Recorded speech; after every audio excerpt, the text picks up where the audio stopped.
On the 17th September 2025, around 10:30 p.m., I was kidnapped by some kidnappers. When I came back to my house, I opened the gate. I want to enter my house. One of them just come and grab me. And in the initial stage, I was thinking he was the only person. So before I realized, I saw three of them with guns. They were just spraying their guns periodically on the air. So that's how they took me. I lied down. They tore my shirts with their knife. They used their shirts to tie my hands at the back.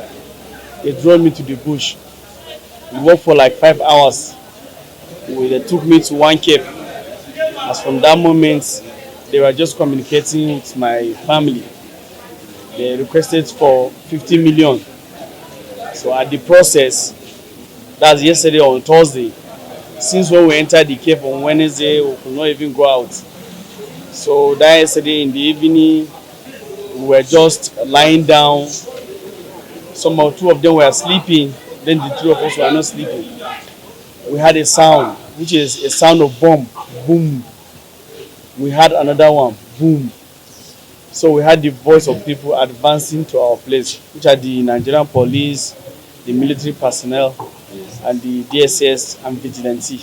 So they were just approaching. So they were just scared. They even forgot that they kidnapped me. So they were looking for an exit. So like I've said, it's a tunnel. So they just move towards the exit of the tunnel. And when I understand all of them, they left only me inside the cave. Me too, I followed their back. But I did not go into the tunnel. I just moved up. So I saw the Nigerian police. The first person I see was the one leading the team, which is CSP. So he was the first person I saw. He was asking me, because some of them, they cook their guns like they want to shoot me. As he ordered his boys, stop, stop, stop, stop. He came to me, he was asking me, am I the person working as he interrogated me for some time, just 2 minutes. So he understand the person I am. So he asked me some questions, which I told him. He just moved inside the tunnel. Still, before I even know, already he coordinated his boys around the cave. So as he was talking to me, his boys were firing them at the back. He forced them to come back through the front again. He himself, he took his machine gun. He was the one that was even firing with them. So that was what happened. At the end, they killed the 3 kidnappers. All of them were dead. So that was how the Nigerian police did this rescue team that rescued me. I have an experience yesterday, and I want to say this thing to the media. I believe if there is a maximum cooperation given to our policemen, they can do more. They can do more. So, and information sharing is good because they conduct the thing. I don't even know what to say. It's God that brought them to me. I don't know that they have been tracking, they have been working. We just saw them there. Because where they took me, I walked for like 5 hours. If you see me, I was limping. But the policemen with the soldiers and other sister agencies, they were there. I believe, even though when they want to enter the tunnel, it was the policemen that lead the team. All of them, they played their vital roles. I want to thank the police because they are on top of this thing. For them to even trace us to that place is another thing. Even I'm limping. I trekked for 5 hours. Seriously, I want to thank the Nigerian police force. And like I've said, information sharing is good. We, the public, if we can work with them. Even when these things happen, my landlord have to call the police. Since that very day in the night, the police, they were on it. Different units, they were on it before the anti-crime unit. So it's a work done by the police. I will still want to thank them. They have did a good job. So the public, we should be giving the information. And I want to appeal to at this meeting, I want to thank the minister and my AMC coordinator and my acting director. They played a vital role. because I've been in contact with the police to make sure I'm rescued safely, which, as you can see, I'm okay now. Yes, thank you very much. Thank you very much, Nayo, for this. Yes. Can you mention your name again and where it happened? My name is Nafi Idris, and I was kidnapped in my house in Karo. Yes, Karo. At what time? Around 10:30 p.m. in the night. I was together with them since that until when the police rescued me yesterday around 6:30, because they even spent like 40 minutes. They were just firing with them before they finished them. So The numbers of them. they were four. Four. So what happened is that they were four plus me five. Then before the police came, one of them said he would be going out. That was the first time somebody was even going out. Because since when we entered that place, nobody has ever went out. Because farmers, we have been hearing voice of farmers, and they don't want anybody to know that we are inside. So he just went out because some of the money they collect from me and this in my pocket, it is waste because all this will fall on us. So they just went and spread the money on the ground like this. So I believe it was that time when he had this bomb, or he saw the security personnel coming, that he just run.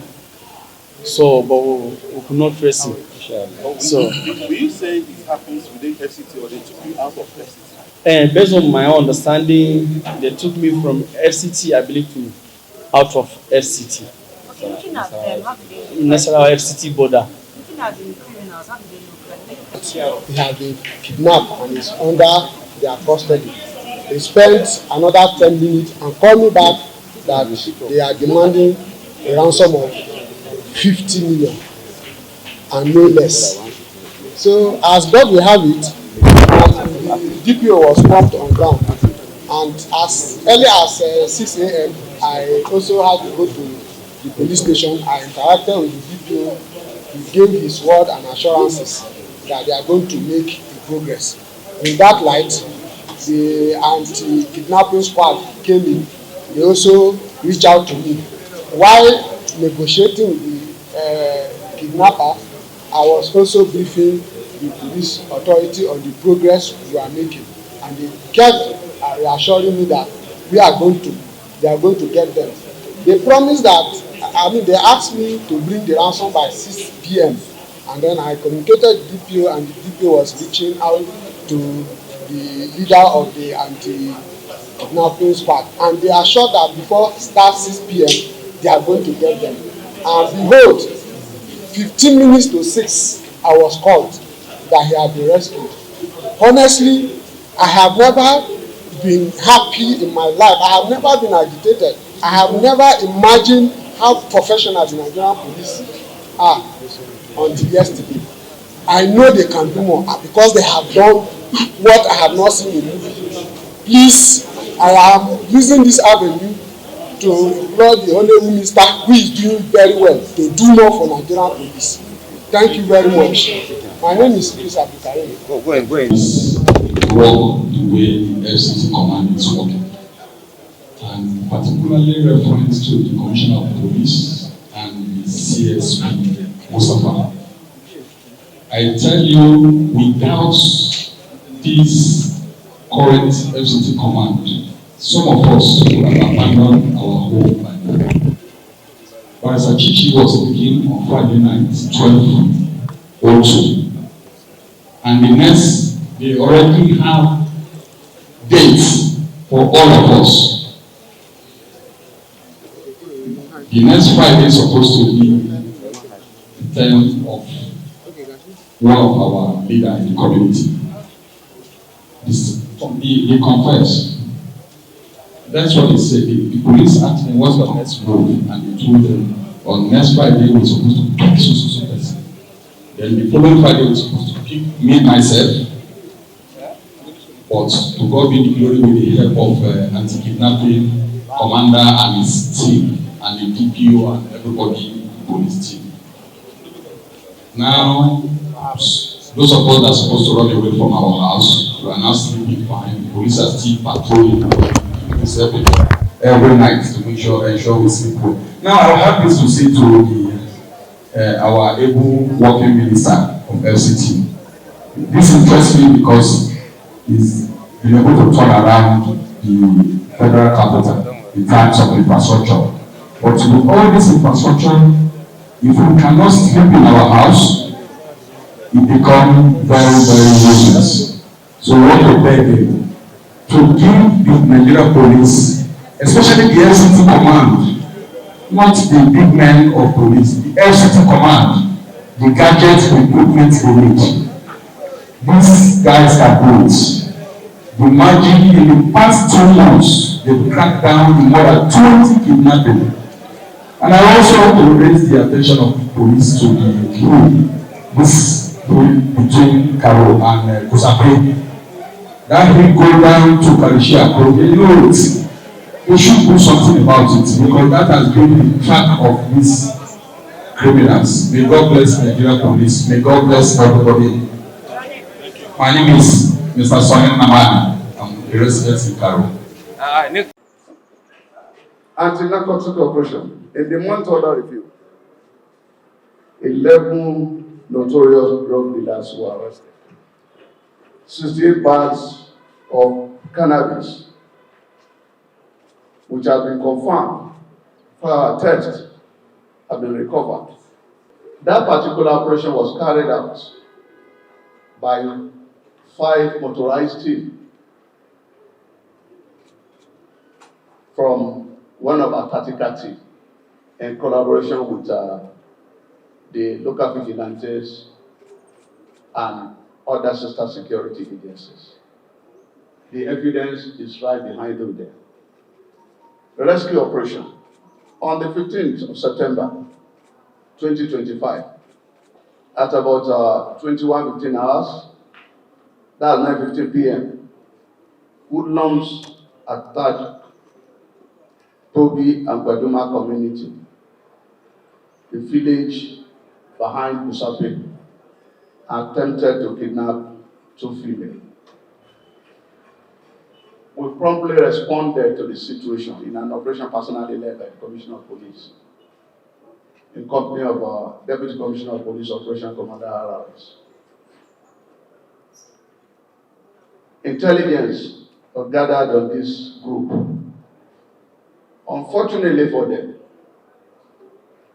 they came back on 17th September, having failed in the first attempt.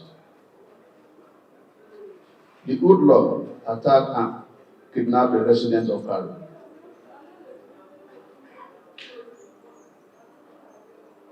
To God be the glory. Within 12 hours of this abduction, in a massive manhunt coordinated by our anti-kidnapping unit, led by SP Mustafa, we back up from the military, the civilian joint task force, the vigilante, and the hunters. The man kidnapped was successfully rescued around 6:30 p.m.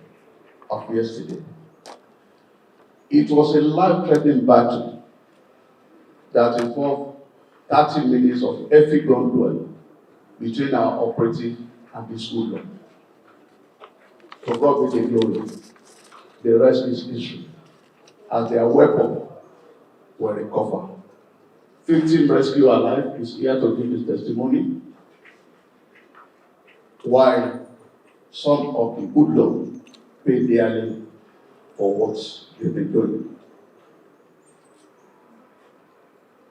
It will interest you to know that 75 personnel were involved in that single operation. Expensive, purposeful, and successful. One chance operation has been a trauma in Abuja. To God be the glory, we are winning the war against one chance criminals. We were able to bust 3 syndicates within the time under review. 115 ATM cards were recovered from this criminal. You will have opportunity to interview some of these victims after this mic address. Firearm recovered within the time under review. 7 on display there, including 1 locally made pistol, 5 magazines, and 20 live ammunition. These were recovered mainly from the kidnappers.